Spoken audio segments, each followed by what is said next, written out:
I like to think that we all have this one family member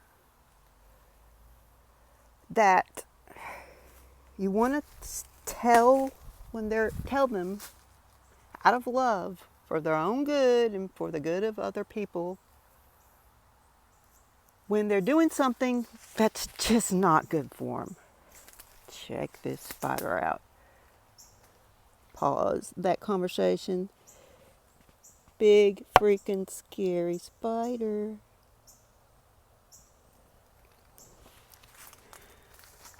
When I was a kid,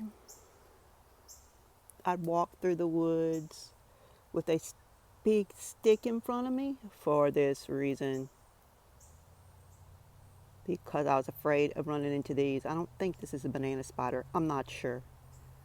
But it's a big one. Anyhow, kind of like being, like if you saw someone you cared about going through the woods and they're about to run into said big spider over there. And you want to tell them. But you know, if you tell them,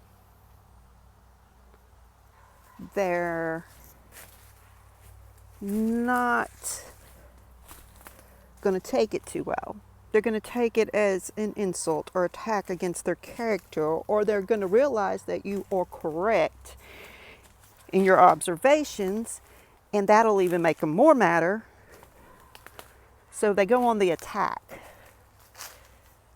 and they'll say anything and everything to belittle and humiliate you, to you and to other people, or anyone who will listen. At least I like to think everyone has someone like that in their family, and it's not just me.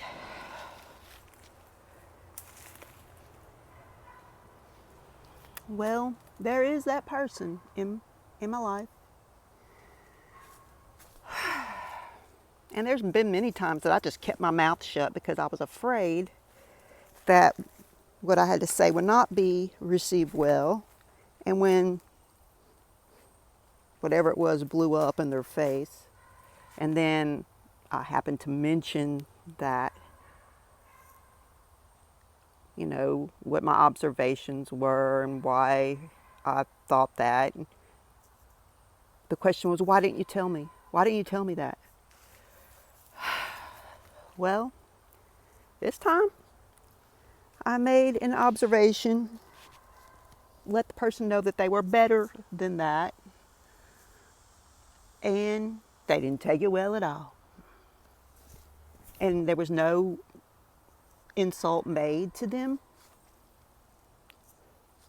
No, nothing ugly said to them.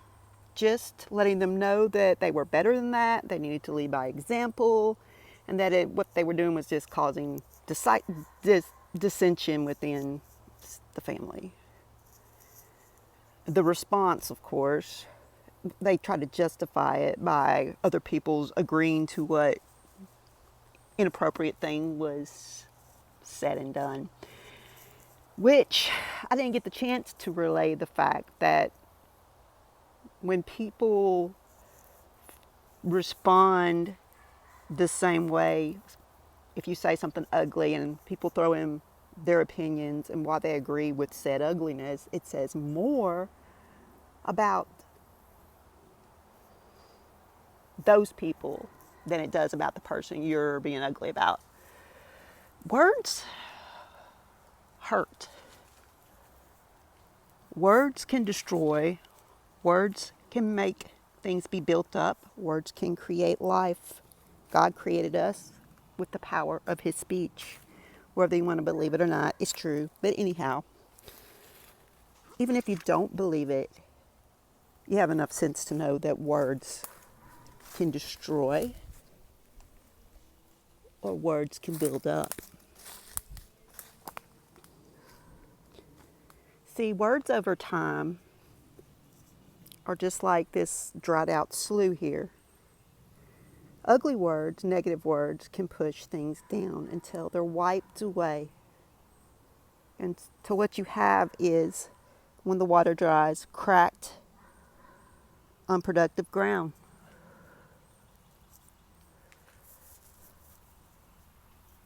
Broken and dead things, rotting trees, rotting hearts, sadness. And that's kind of how I feel right now. Am I trying to stop what was going to be a catastrophe? Another catastrophe of unthought out impulsiveness.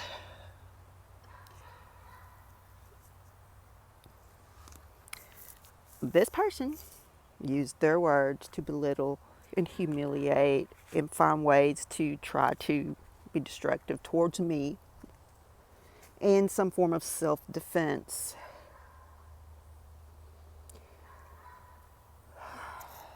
What's sad is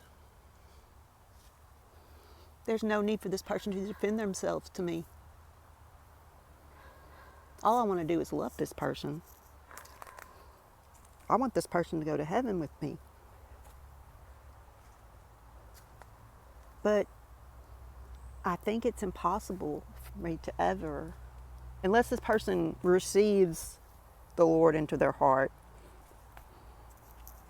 repents, acknowledges mistakes or bad decisions, and turns away from them, realizes that social media is not the place to say things that you just don't need to be said, that aren't doing anyone any good. In the past, I've been that person that posted stupid stuff because I had no one to tell it to, really, that was around me at the time. It was my way of letting people at home know how I felt because I was far away. But that's not the case here. I'm not excusing that for myself, but that's not what's going on. And I'm not the only person that feels the need that this person needs saving from themselves. Most people are afraid to say anything because this person tends to overreact in such a way that's just not good for anyone.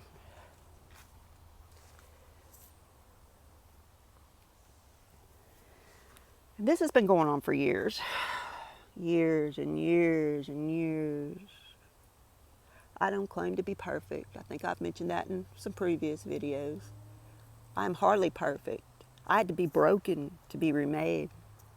And I'm still struggling. I don't like how my life is going. It could be a lot worse. I could be in a place of drunkenness right now. I could be drunk. I could be drinking every day. I mean, I used to almost every day some years ago. But my life has turned around for a variety of reasons. But this last time, I just don't think that, it's not that I can't forgive this person, but I just don't, I refuse to take any more of this, the verbal or the abuse. And I know it's just not the response that I got. This person will go and tell everybody until they're calmed themselves down just what a horrible, evil individual I am. And then in a few months, act like nothing ever happened. And I'm just supposed to flow with it because everybody else does. The thing is, I've been hurt enough by people that were supposed to love me, people that claimed to love me, and all this good stuff since childhood. I have my own story that maybe one day I'll tell in pieces. But for now, my heart is kind of like this broken old barbed wire fence that's collapsed on this parched ground. It can't take anymore. That's why I don't let people in. That's why I shy away from people, because, like I said in the last walk and talk, people disappoint. God doesn't.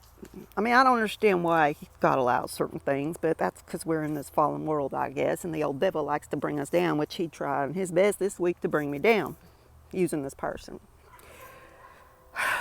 So I've decided to just, I'm not going to be unkind to this person.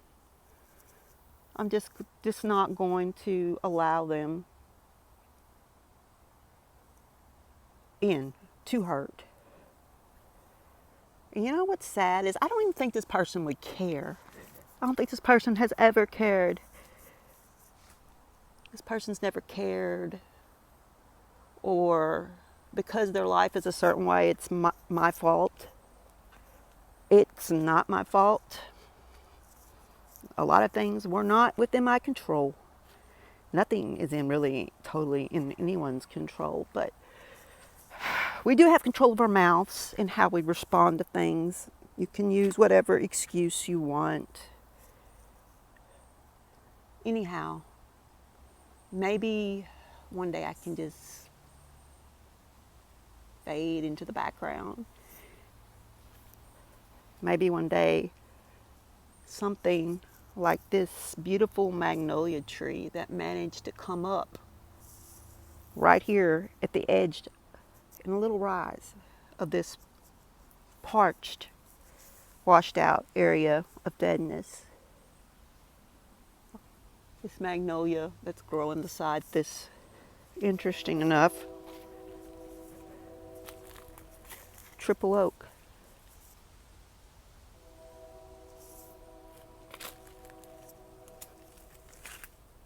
Three oaks in one. Just like the Trinity. I don't think I'm out here on accident noticing these things that I came to talk about. They just fell into place with the subject matter.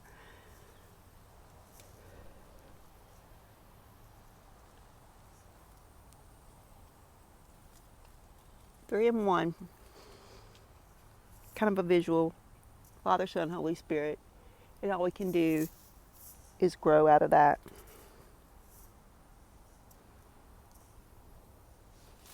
Into the beauty of this magnolia tree.